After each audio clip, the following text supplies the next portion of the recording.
Hello everyone, welcome back to nurse point with Sam. तो आज का हमारा टॉपिक रहेगा एबीजी। तो आज हम सीखेंगे एबीजी एनालिसिस कैसे करते हैं, then ROME method, Allen test, ABG compensation.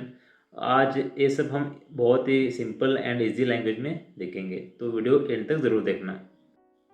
तो एपीजी टेस्ट एक इम्पॉर्टेंट डायग्नोस्टिक टेस्ट है जिससे हम पेशेंट के ब्लड में ऑक्सीजन, कार्बन डाइऑक्साइड और पीएच का लेवल चेक करने में यूज़ करते हैं। ओके, तो ये टेस्ट बताता है कि पेशेंट की ब्रीथिंग और मेटाबॉलिज्म कैसे काम कर रहे हैं। ओके, तो ये क्रिटिकल केयर में लाइफ सेविंग डिसीजन लेने में बहुत हेल्प करता है। तो अब हम देखेंगे नॉर्मल रेंज, एबीजी के normal range. PH is 7.35 to 7.45। तो इनकेस पीएच 7.35 के नीचे है तो उसको हम एसिडोसिस बोलेंगे, और 7.45 के ऊपर है तो उसको हम अल्कोलोसिस बोलेंगे। Okay, and PCO two normal range 35 to 45 and HCO3 normal range 22 to 26। तो हमेशा ये याद रखना है कि पीसीओ2 मतलब रेस्पिरेटरी एंड HCO3 मतलब मेटाबॉलिक। अब हम देखेंगे रोम मेथड कैसे यूज़ करते हैं, ROME। तो R मतलब रेस्पिरेटरी, O मतलब अपोजिट एंड M मतलब मेटाबॉलिक एंड E मतलब equal. Respiratory opposite, metabolic equal. तो हमेशा याद रखना है रेस्पिरेटरी अपोजिट रहता है और मेटाबॉलिक इक्वल रहता है पीएच से। ओके, तो रेस्पिरेटरी में देखेंगे पीएच अगर लोअर साइड है तो CO2 हायर साइड रहेगा, तो वो होता है रेस्पिरेटरी एसिडोसिस। पीएच अगर हायर साइड है तो CO2 लोअर साइड रहेगा, वो होता है रेस्पिरेटरी अल्कोलोसिस। मेटाबॉलिक में पीएच अगर लोअर साइड है तो HCO3 भी लोअर साइड रहेगा, वो होता है मेटाबॉलिक एसिडोसिस। एंड पीएच अगर हायर साइड है तो HCO3 भी हायर साइड रहेगा, वो होता है मेटाबॉलिक अल्कोलोसिस। रेस्पिरेटरी एसिडोसिस कौन से केसेस में देखने को मिलते हैं, मतलब airway obstruction, then respiratory depression, severe pneumonia, then GB syndrome जिसमें रेस्पिरेटरी एफर्ट्स कम रहते हैं, then COPD case. Okay, then obesity, hyperventilation syndrome, ऐसे सब केसेस में रेस्पिरेटरी एसिडोसिस देखने को मिलते हैं।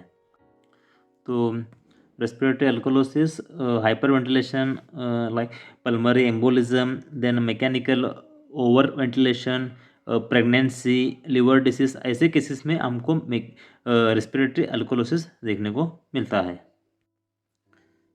तो नेक्स्ट है मेटाबॉलिक एसिडोसिस। तो मेटाबॉलिक एसिडोसिस में बहुत सारा बाइकार्ब लॉस हो रहता है। तो cases like diarrhoea, diabetic ketoacidosis, renal failure, ऐसे केसेस में हमको ये मेटाबॉलिक एसिडोसिस देखने को मिलता है। तो नेक्स्ट है मेटाबॉलिक अल्कोलोसिस। तो इसमें increase bicarb and loss of acid रहता है। ओके, तो इसमें कैसे होता है कि केसेस लाइक वोमिटिंग, देन जो पेशेंट को डाययूरेटिक्स जा रहे हैं, वैसे केसेस में हमको मेटाबॉलिक अल्कोलोसिस देखने को मिलता है। तो अब हम एग्जांपल देखेंगे। ओके, तो pH is 7.31, PCO2 21 and HCO3 10। तो हमको अभी देखना है कि ये क्या कंडीशन हुआ है। तो हमेशा याद रखना है कि एक सीक्वेंस, फर्स्ट हमको पीएच देखना है, नेक्स्ट HCO3, उसके बाद में PCO2 देखना है। एग्ज़ाम में कैसे भी वो सीक्वेंस दे तो जब भी आपको रिपोर्ट रेडी करना है तो ये सीक्वेंस से ही करना है, first pH, then HCO3, then PCO2। Okay, so pH का इतना कितना है 7.31। तो 7.31 मतलब लोअर साइड, मतलब एसिडोसिस। Next HCO3 10। तो HCO3 नॉर्मल रेंज कितना है 20 टू 26, मतलब लोअर साइड है। तो इसमें कैसा हम आप देख सकते हैं, अगर पीएच भी लो है, HCO3 भी लो है, तो क्या होता है मेटाबॉलिक एसिडोसिस। तो आप यहाँ पे देख सकते हैं कि मैंने लिखा है पार्शियली कंपनसेटेड मेटाबॉलिक एसिडोसिस। तो वो पार्शियली कंपनसेटेड कहाँ से आया तो आपको मैं बोलूँगा अभी। तो अब हम देखेंगे कि कंपनसेशन, तो उसमें तीन टाइप से, partially compensated, uncompensated and fully compensated. तो पार्शियल में क्या होता है, the CO2 and HCO3 and pH values are out of normal range. तो एग्जांपल हमने दिया था इसमें पीएच 7.31, PCO2 21 एंड HCO3 10। तो वो तीनों भी एबनॉर्मल है, तो वो क्या होता है पार्शियली कंपनसेटेड। ओके, देन आता है अनकम्पनसेटेड। अनकम्पनसेटेड कैसा होता है, the pH value is out of normal range but CO2 और HCO3 is with in the normal range. तो इनकेस इसमें पीएच 7.31 है, PCO2 अगर 35 रहेगा एंड HCO3 10, मतलब ये क्या होगा metabolic acidosis, but PCO2 normal रहा, इसके लिए वो क्या होगा, अनकम्पनसेटेड मेटाबॉलिक एसिडोसिस। ओके, तो नेक्स्ट टाइप आएगा फुल्ली कंपनसेटेड। तो फुल्ली कंपनसेटेड में कैसे रहता है, pH is with in the normal range रहता है, बट CO2 HCO3 वो एबनॉर्मल रहते हैं। और जब pH with in normal range रहता है तो हमेशा याद रखना है कि अगर पीएच तुम्हारा 7.37 आया समझो, तो 7.35 to 7.4 पे नॉर्मल रेंज है, तो उसमें मिडल क्या था 7.40, तो 7.40 के नीचे जो आएगा वो रहेगा नॉर्मल एसिडोसिस, एंड 7.40 टू 7.45 तक जो रहेगा उसको हम बोलेंगे नॉर्मल अल्कोलोसिस। ओके, तो अगर पीएच 7.37 आया एंड HCO3 अगर 10-11 आया तो वो क्या होगा, ऑब्वियसली मेटाबॉलिक एसिडोसिस। तो आपको समझ में आएगा कि कंपनसेशन क्या है। तो अब हम देखेंगे कि एबीजी सैंपल निकालने के साइट्स एंड एलन टेस्ट क्या है।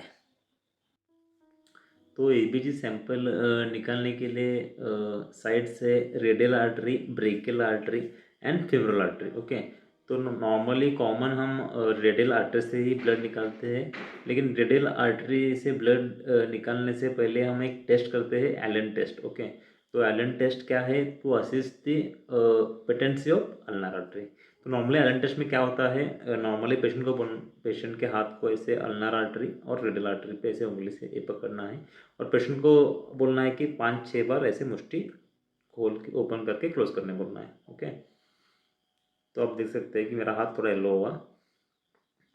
उसके बाद में अल्नार आर्टरी से आपका उंगली निकालना है।